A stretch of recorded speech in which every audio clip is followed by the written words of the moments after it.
سلام و درود، فاطمه احمدی هستم با یک آموزش دیگه از سری آموزش انگلیسی آسان در کنارتونم. فراموش نکنید ما رو در کانال های آپارات و یوتیوب انگلیش تیچ حتما دنبال کنید. بچه‌ها توی یکی از ویدیوهای قبل من زمان گذشته ساده با افعال to be رو بهتون آموزش دادم.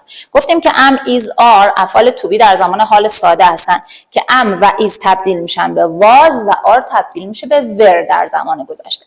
ولی الان میخوایم به طور کامل و گسترده افعال اصلی رو بگیم. در زمان حال ساده بذارید یه مرور کنیم. در زمان حال ساده گفتیم برای افعالی مثل I, you, we, they فعل کاملا ساده میاد بدون هیچ چیز اضافه، ولی برای he و she و it ما یه اس سوم شخص بهش میدیم. مثلا I go, she goes. برای حال ساده، حال ساده چی بود؟ کارهایی که به صورت روتین الان در جریانه. مثلا شما باشگاه میرید، هفته پیش باشگاه رفتید، الان باشگاه میرید و ماه آینده هم قراره برید. پس برای کاری که روتینه از زمان حال ساده استفاده می‌کنیم. حالا ببینیم زمان گذشته ساده ما کجا باید استفاده کنیم. زمان گذشته ساده موقعی که اتفاق در گذشته در یک زمان مشخص اتفاق افتاده و یا اتفاقی در گذشته شروعش و خاتمش در گذشته بوده و باز هم تمام شده و یا اتفاقی که به صورت متوالی تکرار شده، انجام شده ولی الان دیگه در جریان نیست. حواستون باشه. پس ما فرکانسی ادورب که داشتیم همیشه، گاهی، اوقات، هیچ وقت که برای حال ساده گفتیم میاریم مخصوصا اگه اتفاقی در گذشته بوده که مثلا یک ماه مداوم تکرار میشده، یه سال مداوم تکرار میشده، میتونیم از فرکانسی ادورب استفاده کنیم. پس اگه من یه نمودار داشته باشم، زمان حال now رو مشخص کنم و پست رو هم بگم گذشته است دیگه. حالا کلا این مجموعه پست هست، گذشته هست. خب اتفاقی بوده در گذشته افتاده و تمام شد در یک زمان مشخص، یا اتفاقی بوده که در گذشته یک شروع و یک پایان داشته، ساعت 6 تا 8 تمام شده. پس هم شروعش هم پایانش در گذشته. و یا اتفاقی در گذشته بوده که به صورت تکراری انجام شده ولی در همون گذشته هم تمام شده، یعنی دیگه به الان نرسیده. پس در این حالت ما میتونیم از گذشته ساده استفاده کنیم. حالا یاد گرفتیم که کی باید استفادهش کنیم، ولی باید بدونیم چجوری هم باید بسازیمش. بچه‌ها افعال زمان گذشته مثل زمان حال ساده که اس سوم شخص میگرفت، حالت هی و شی و ایتش، برای اینکه تبدیل بشه به گذشته باید یه تغییراتی بدیم. فعلای ما به دو صورت تغییر میکنن.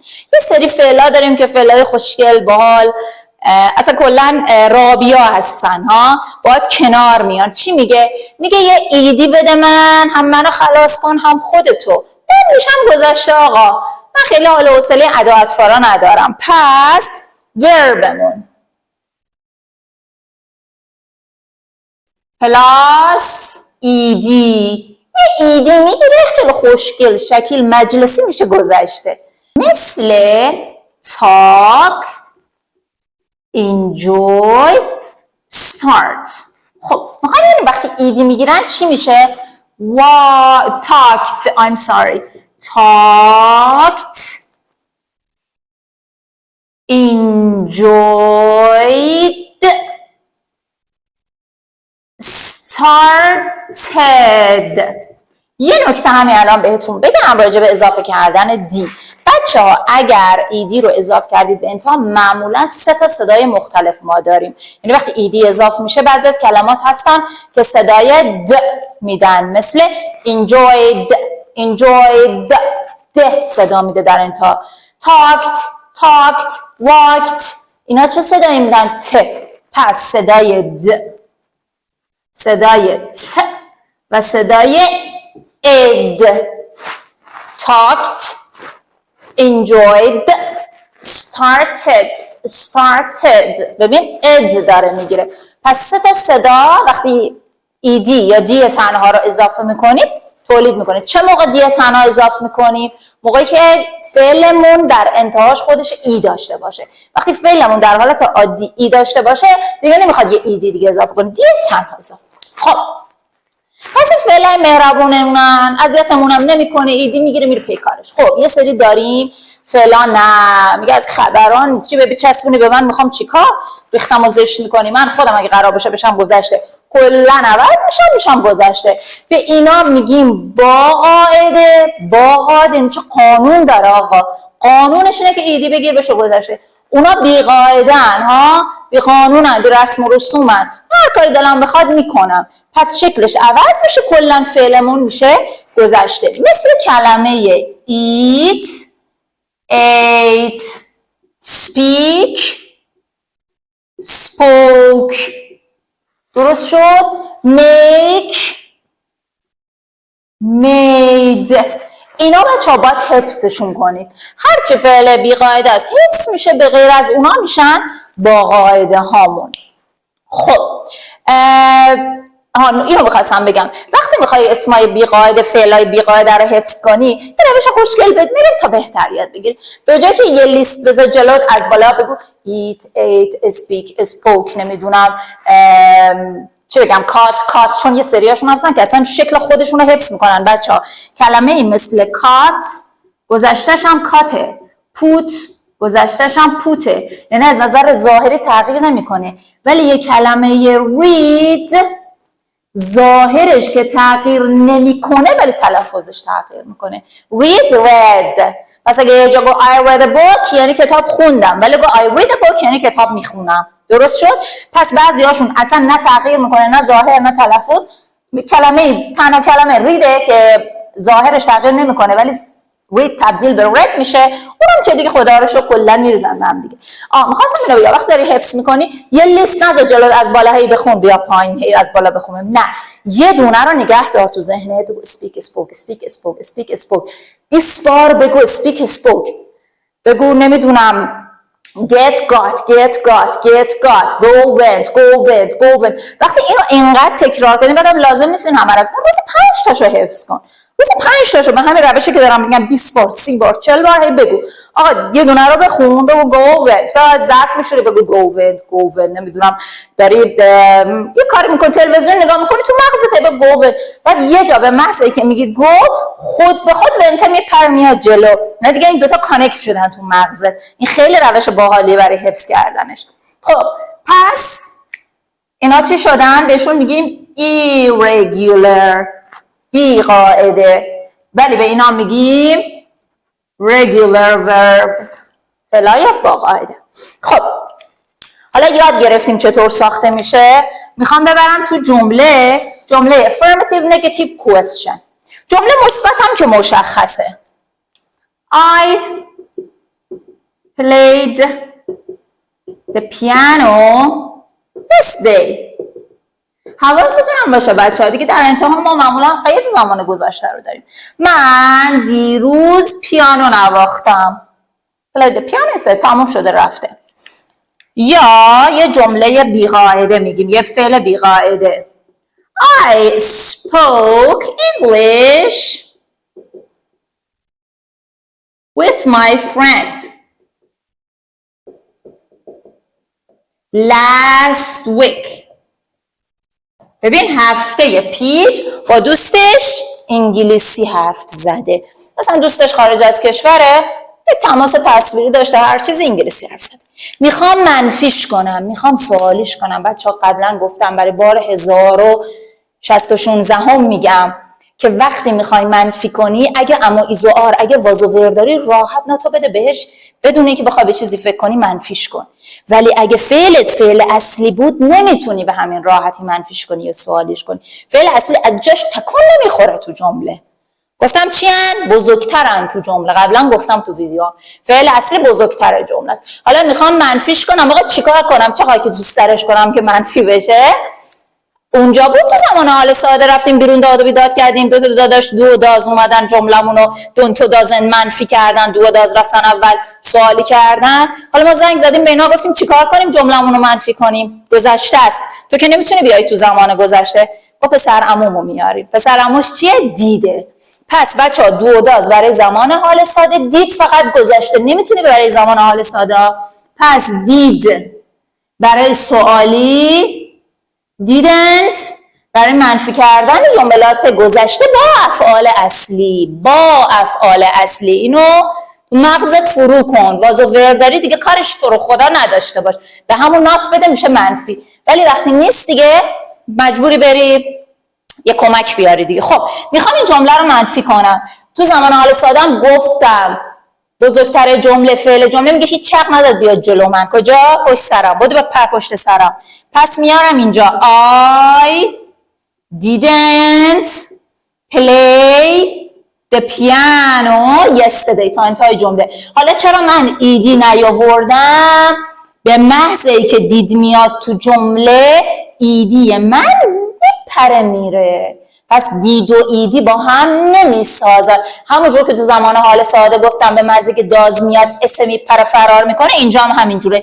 دید تا میاد پلیت میپره، ایدی میپره. همونجور که تو زمان حال ساده میگیم داز دزد استه، تو زمان گذشته هم میگیم دید دزد ایدیه. پس برمیگرده به حالت عادی. I didn't play the piano yesterday. سوالیش میاد اول دیگه. قانون همینه. تمام قانونهای دو داز براش بچه ها صادقه. Did you play the piano yesterday؟ دوباره همون حالت ایدی پریده. دیدم که اومده اول جمله. تو سوالم معمولا آیو جابجا میشن دیگه. جواب کوتاه میخوای بدی. Yes I did. گفتیم دوتای اول وارونه میشه. No I didn't. منفی شد. ببخشید سوالی شد و جوابش هم کوتاه مثبت هم کوتاه منفیه. حالا میام سراغ بیقاعده که اذیتمون میکنه. چیکارش کنیم؟ باز همون دیده. I didn't. خب میگه دید اومد. دوباره باشه شکل اصلی ببینم. الکی برای من ادا در میاری ریخت تو تغییر میدی. I didn't speak. پس دیگه spoke نمیارم. I didn't speak English with my friend last week. سوالی دید اومد اول. Did you speak؟ باز دید دارم حواست باشه. spoke نمیتونم بیارم. Did you speak English last week? Yes I did. No I didn't. پس برای گذشته ساده بچه ها با افعال اصلی دو حالت داری. regular ایدی میگیره، irregular به قاعده ریختش عوض میشه. منفیش didn't میگیره، سوالش هم did میگیره. به همین راحتی استفاده کن، لذت ببر. بریم چند تا مثال حل کنیم که بهتر تو ذهنتون جا بیفته. اول از همه اینه که بچه‌ها ما با استفاده از قاعده زمان خیلی راحت میتونیم در واقع جمله هامونو به گذشته برگردونیم. last month, last week. دیگه چی داریم؟ yesterday. ولی توی بعضی از جمله هم نداریم قید زمان که بر اساس جملات قبل و جملات بعد میفهمیم که داریم راجع به گذشته صحبت میکنیم. بریم سراغ اولی. He نقطه چین travel. he نقطه چین towel and sunglasses to the beach. اون حوله و عینک آفتابیشو برد ساحل. bring داریم. bring فعل اصلیمونه. میخوام ببریمش گذشته. bring با قاعده بود یا بی قاعده بود. bring it که نداریم. bring them که نداریم. brought بی قاعده است. پس bring میشه brought. میذاریم جای خالی. شماره بعدی. They نقطه چین to the gym every day last week. بچه ببین every day last week آورده. از اون حالت فرکانسی ادورب، از این که داره تکرار رو نشون ده. هر روز میرفته ساحل. الان دیگه که ساحل نیست که دریا اونجا بوده. ببخشید باشگاه. ساحل میگم. باشگاه میرفته. با بالای اشتباه شد. من خودم عاشق دریا هم دلم بخورم ساحل به خاطر اینه. خب go گذشتهش چیه؟ میدونیم که go بی قاعده است، پس میشه went. I نقطه چین to tell my boss about my schedule. من با کلمه forget فراموش کردم که برای سم بگم که برنامه‌م چیه. forget forgot. ببین بچه‌ها من خودم همونجوری حفظ کردم. forget رو که میگم forgot پشتش میاد. پس گذشته forget forgot. بعدی I don't think they a reservation at a restaurant. من فکر نمی کنم اونا در واقع رزرویشنی انجام داده باشن توی رستوران.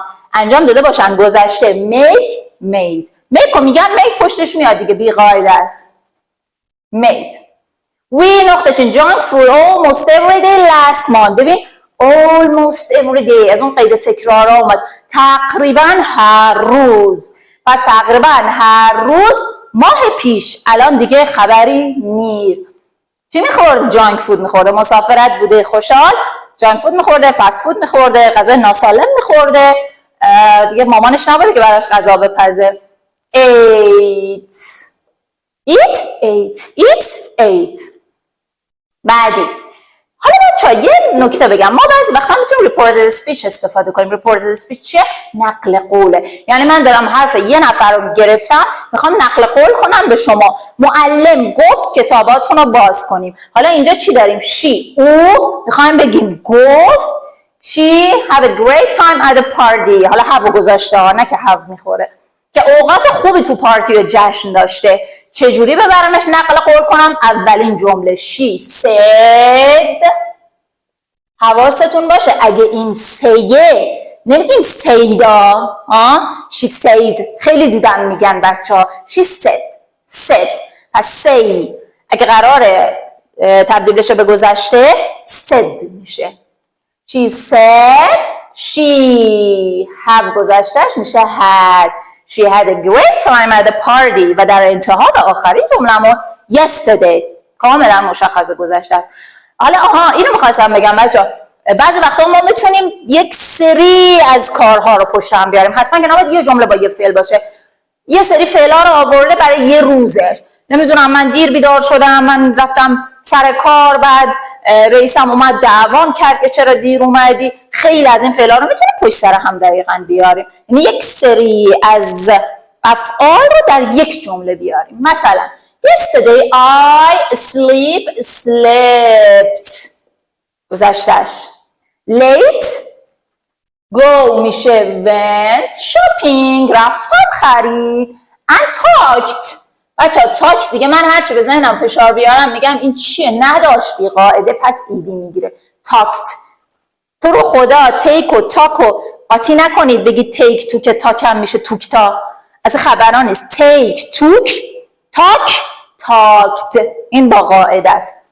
talked to my mother. بودم که با مامانش صحبت کرده. پس همین راحتی بود زمان گذشته. اگه زمان حال ساده رو خوب یاد گرفته باشید با افعال اصلی، در واقع گذشته ساده با افعال اصلی تقریبا همونو داره. به جای دو داز دید داره، منفی سوالیش تقریبا شبیه همه، ولی خب قانونای خاص خودش هم داره.